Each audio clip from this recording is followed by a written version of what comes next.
So Todd Blanche and the Department of Justice has been ordered by a federal judge in New York to release documents related to a case that Virginia Giuffre brought against Maxwell back in 2015 for defamation.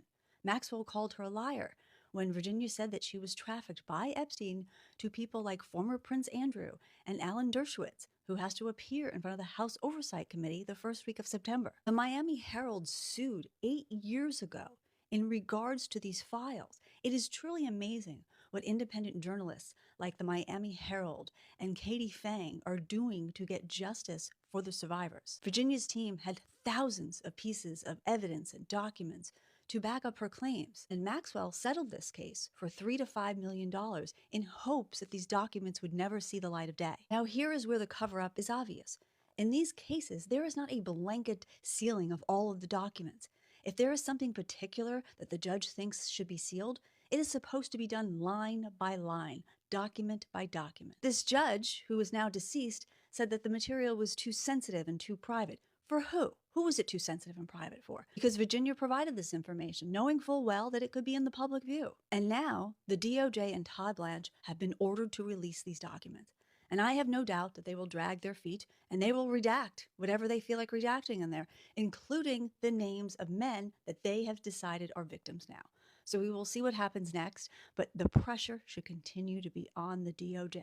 Over half of the remaining FBI notes involving Donald Trump and Jeffrey Epstein have allegedly been leaked on Reddit, completely unredacted. These documents consist of roughly 22 pages out of the expected 37, and are original agent notes taken during 2019 interviews regarding allegations against Epstein and Trump. You can find all of these notes on the r/Epstein subreddit. Additionally, an independent journalist named Ellie Leonard put them all on Substack as well. These are believed to be raw, handwritten files from a second FBI agent who was present in the room. Jane Doe 4 is a South Carolina woman who came forward following Jeffrey Epstein's 2019 arrest. She alleges that Epstein rented a vacation home from her mother in Hilton Head around 1984. She claims that Epstein abused her when she was 13 and then took her to New York, where she alleges she was introduced to and SA'd by Donald Trump. The FBI memorialized these claims in 4 interviews during the summer and fall of 2019, meaning they believed they were credible. However, they never brought charges based on her statements, and there are still no details about follow-up investigations. The DOJ published the typed, heavily redacted summaries, but now we have access to the raw, unredacted, handwritten agent notes.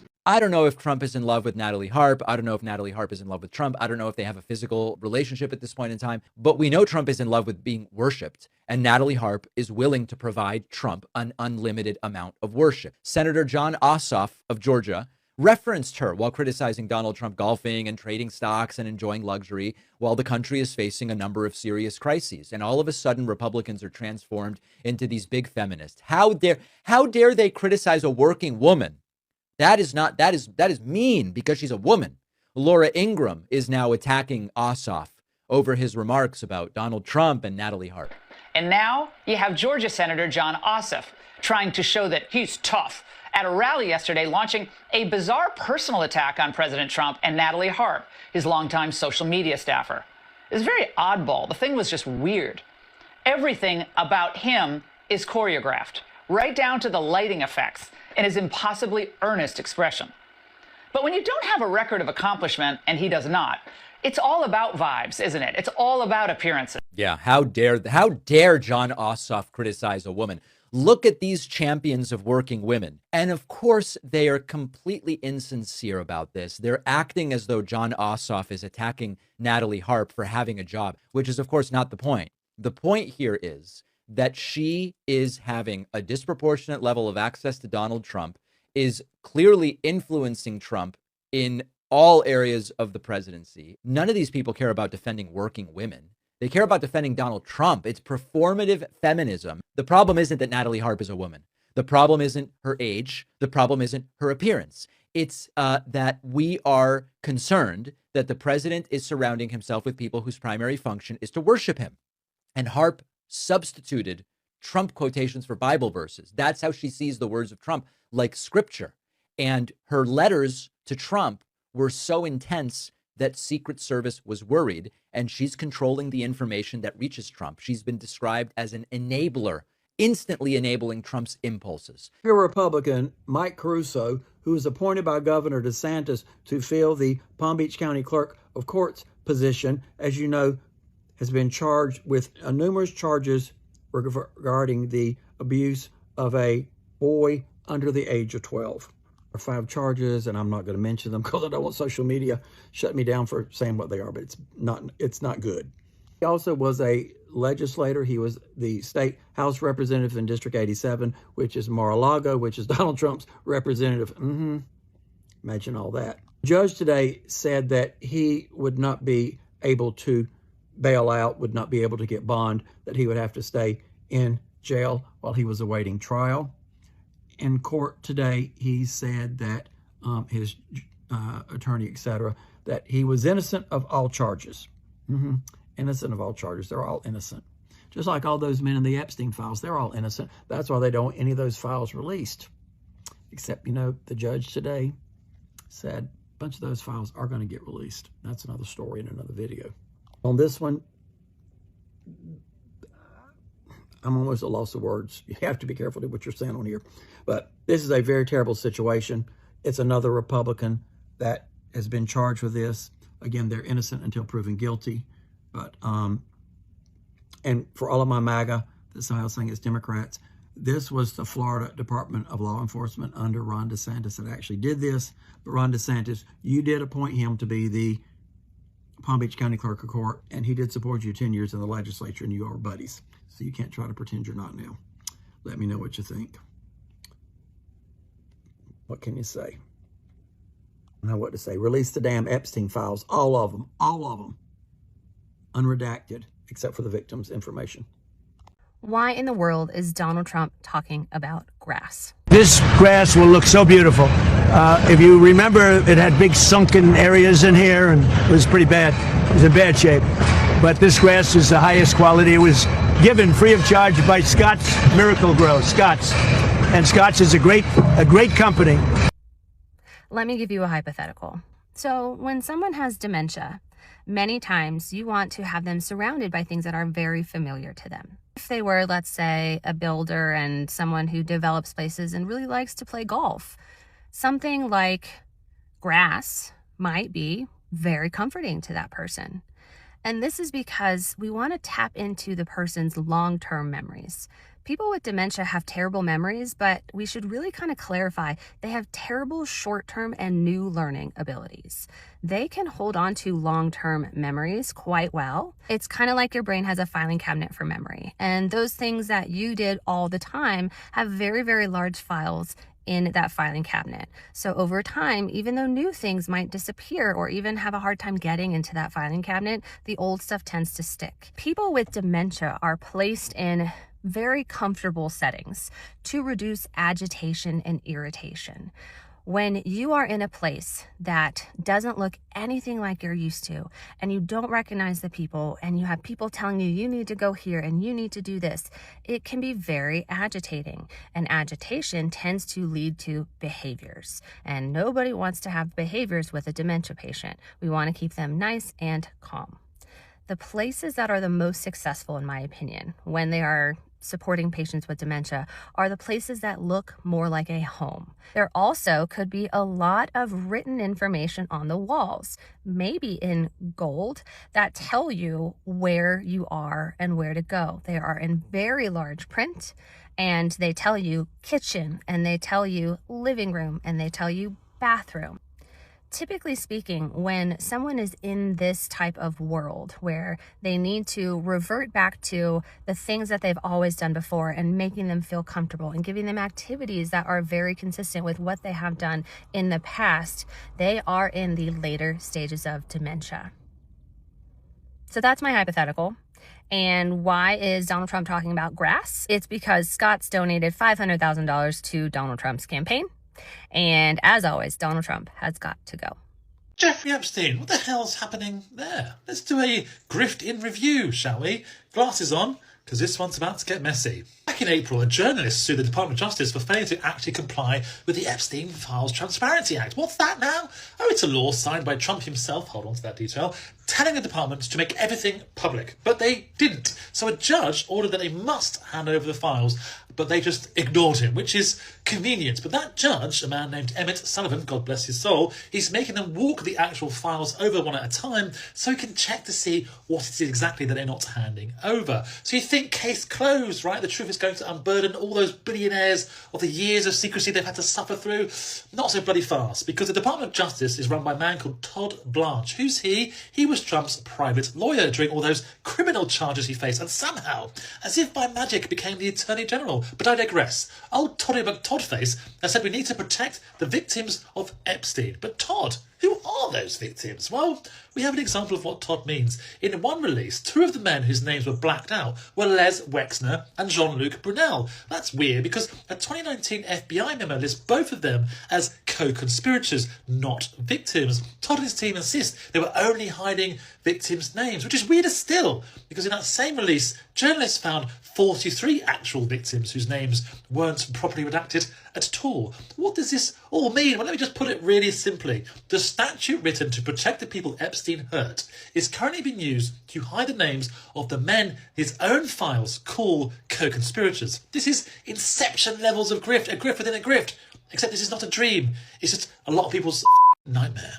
Remember this wench, Pam Bondi, Trump's first attorney general, who fumbled the Epstein files so badly she was ousted. She also led a far-right lobbying firm that worked for Next Era. That's the power company that wants to merge with Dominion, Virginia's energy monopoly. That would create the largest utility monopoly in the world to squeeze the people of Virginia out of every cent they have. 2020, Florida State Senator Jose Javier Rodriguez was pushing solar policy that Next Era's arm in Florida, it's called Florida Power and Light, really hated, and they fought him by committing election fraud. A man named Alex Rodriguez filed to run in the same race, sharing Rodriguez's last name and doing no campaigning of his own, funded through a network of dark money nonprofits tied to Florida's Next Era chapter's political consultants. The ghost candidate pulled over 6,000 votes, and the real senator lost by 32. 5 people have been criminally charged in that scheme, and FPL and Next Era paid $150 million to settle a securities fraud lawsuit over lying to investors about it. They also secretly took over a Florida news site called The Capitalist and used it to run attack ads on their enemies. Fun! And surveilled a Florida Times-Union journalist who'd been covering their attempted takeover of a Jacksonville public utility. They got a 72-page file on him and photos of him and his girlfriend outside of his house. This is who wants to own Virginia's power grid. Trump's freak show criminal cronies. Governor Spamberger has intervened in the merger review, and Virginia Attorney General Jay Jones has pledged to fight for transparency and accountability on behalf of the ratepayers, but the decision still sits with the State Corporation Commission, and they're taking public comment right now through November 9th. Make your voice heard on this. You can leave public comments. You can also sign up to testify as a public witness in 5 minutes at the SCC's website. I will leave the link in the comments. Trump's friends ran this playbook in Florida to destroy people's ability to pay their bills, but we do not have to let them run it here. Good morning, sports fans. Welcome to the Thursday Shit Show. It's August 20th. So, the right-wingers are losing their fucking minds over Muslims gaining political positions in our country. Mamdani in New York, and I don't know where, a Republican, God help me, a Muslim senator has a chance to be elected. And they're losing their shit like we're going to turn the world into Sharia. Did we turn the world into Catholicism when John F. Kennedy became president? Did America become suddenly Catholic? No. Are we Jewish with all the Jewish people that live here? No. They have to have something to bitch, moan, and complain about. And the orange fuckwad starts it every fucking day from his Truth Social about, holy cow, we're electing Muslims now? Are we going to turn this country into a Sharia law? No, it's bad enough with the Christian nationalists. I'm not worried about Sharia law. The Christian nationalists are trying to make this a Bible-thumping country, and we're not going to have it. I am never going to be a Christian again. And I'm never going to argue with a Christian about why there is or isn't a God. Because in my mind, in my opinion, there's no God. There is a big fucking universe out there that started 13.8 billion years ago this time around. Who knows how many times we've been through this? Who knows how many times all of the galaxies had to reform after each Big Bang? That's where I am in my mind with what's going on in the world. The fact that we have a fascist fucking dictator at the head of our country should scare you, MAGA, to death. I'm tired of it. And I'm sick and tired of being led by an idiot who loves to make fun of people, he loves to denigrate people, and oh, yeah, by the way, he is an adjudicated rapist. The Supreme Court finally said no to his last appeal. You have to pay E. Jean Carroll all of the money you owe her. And I hope she gets the $83 million that she's due because you defamed her once again. But let's talk about all of the worries that MAGA has about fucking Muslims. Fuck you, Donald Trump, and all of the fucking MAGA that you've gotten to believe all of the shit that you spout every fucking day of our lives. I'm done. I'm voting blue this November. I hope to God, whatever God you pray to, mine's Thor, that you get off your ass and go vote this year. Don't rely on somebody else to do it for you. You know how that. Go in peace. Hey everyone, good morning. A hearing is set today for Major Jason Watson. Leon Black has been threatened with contempt charges over Epstein. The debt races past $40 trillion thanks to GOP tax cuts for the ultra wealthy.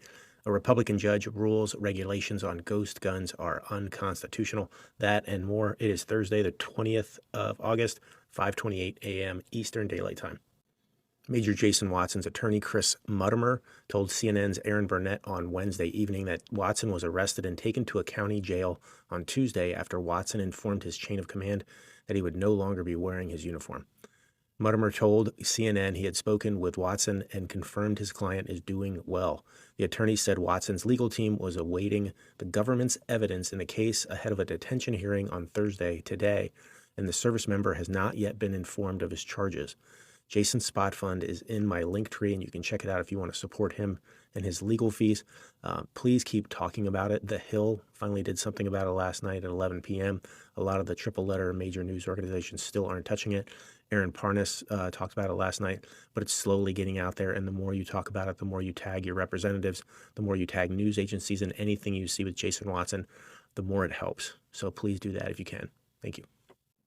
The House Oversight Committee has threatened to hold the private equity investor Leon Black in contempt if he does not fully cooperate with the panel's ongoing investigation into Jeffrey Epstein, amid accusations that the billionaire is purposely delaying and disrupting the panel's inquiry.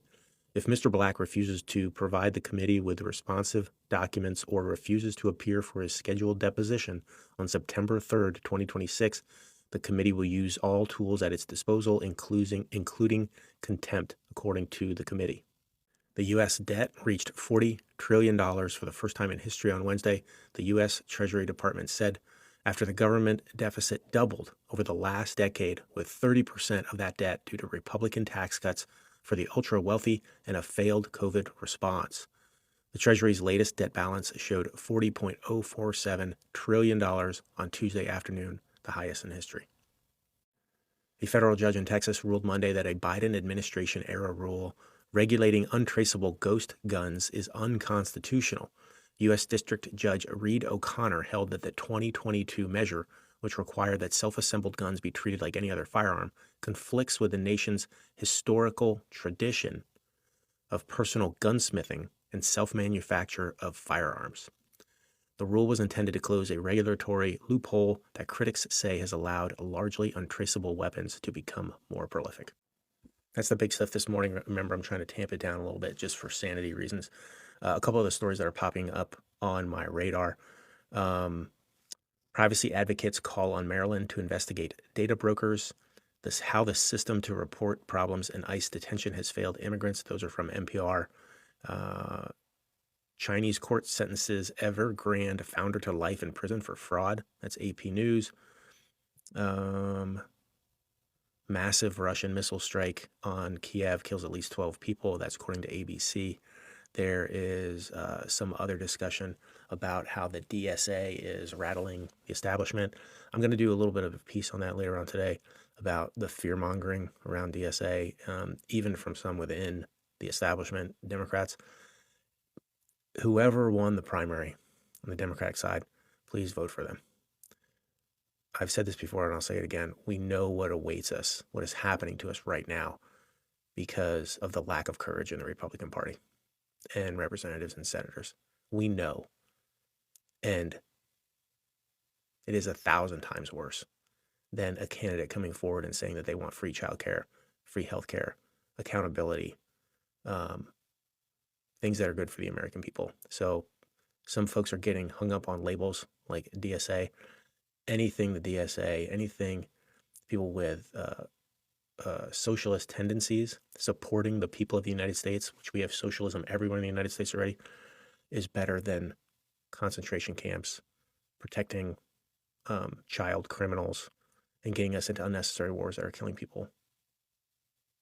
It just is, and that's fact. So don't get hung up on that, and I would ask that you tell others not to get hung up on that. It's just silly and it's stupid. And there are people who would love to drive that wedge in the Democratic Party. And anything that we get out of the Democrats right now is going to be better than what is happening in the Republican Party. And we know that and we're living that. So that's my commentary. But I hope that helps. And I'll have a couple more posts later on today about the importance of Senate races as well. And James Tallarico, who released his military policies. So that's it. Yeah, I hope really good things happen for you today. Thank you. Happy Thursday. So here's something that happened today. The FBI raided and searched disgraced former Democratic Congressman Eric Swalwell's home. They also stopped him at San Francisco International Airport and detained him and seized all of his electronic devices that he had on his person at the time. This is in furtherance of investigations into sexual assault claims. Good. When these stories about Eric Swalwell, when these survivor accounts broke earlier this year, there was at least one woman in Los Angeles who accused Eric Swalwell of drugging her and raping her. And I believe that was within the last year prior to when that allegation was made. There was another woman, I believe it was in New York City, who claimed that Eric Swalwell sexually assaulted her after she had gotten so drunk that she didn't know what was happening. It was non-consensual. She was incapacitated and could not consent. Good. Bravo, all my respect, and kudos to all of the women who came out with their accounts during that period of time of things that Eric Swalwell had done to them. Now, and that the allegation that was made in New York City was also within the previous year of when that allegation had been made. So both of these allegations in Los Angeles and New York City were well within the statute of limitations for those cases to be prosecuted if there was sufficient evidence and if prosecutors decided to move forward. It certainly seems as though prosecutors have decided to move forward. I'm a little curious as to the FBI's involvement. It may be because these allegations are involved in two different states.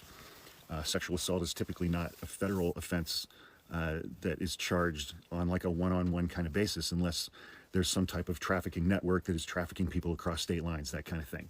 So I would like to learn a little bit more about that. But the reporting is clear that these two FBI raids today took place in furtherance of investigations into sexual assault claims, which means that the FBI had probably at least two warrants. One, a search warrant for his residence, with various items listed in that search warrant that they would be looking for and seizing. Two, a warrant to stop him personally, physically, and remove from him all of his electronic devices. In order to get search warrants like that in normal times, FBI agents would typically go to a federal judge and present to that judge what evidence they had up to that point to show that there was probable cause that a crime or crimes had occurred, that Eric Swalwell was probably the person who committed those crimes, and that they needed to search his home and search his person and take his electronic devices in furtherance of their investigation into those crimes and allegations, and that they expected to find on Eric Swalwell and his electronic devices and certain items within his home, which would further substantiate the allegations of criminal sexual assault that have been made against him in Los Angeles and New York. They present that evidence to a judge with a couple of draft search warrants, and apparently the judge signed off on both of those, allowing the FBI to go execute those warrants, which they did earlier today. Again, I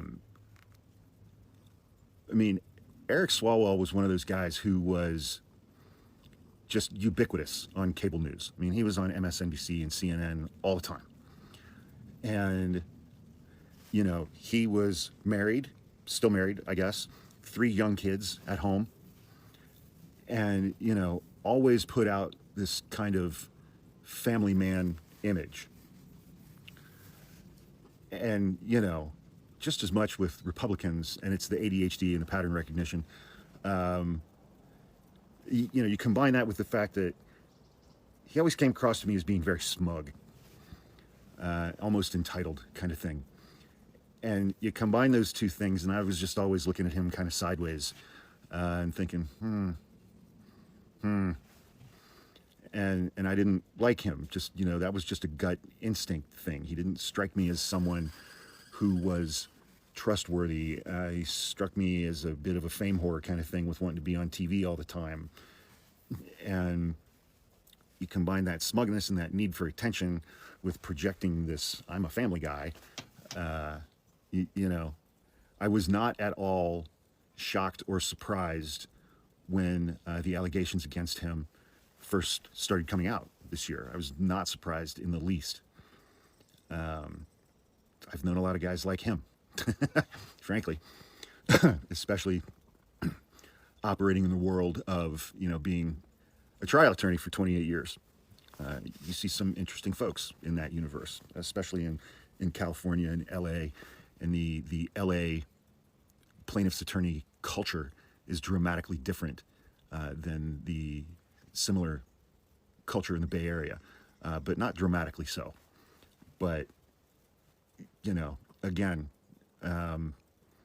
my full congratulations, admiration, and support to all of the women who came forward with their accounts earlier this year of things that Eric Swalwell had done to them.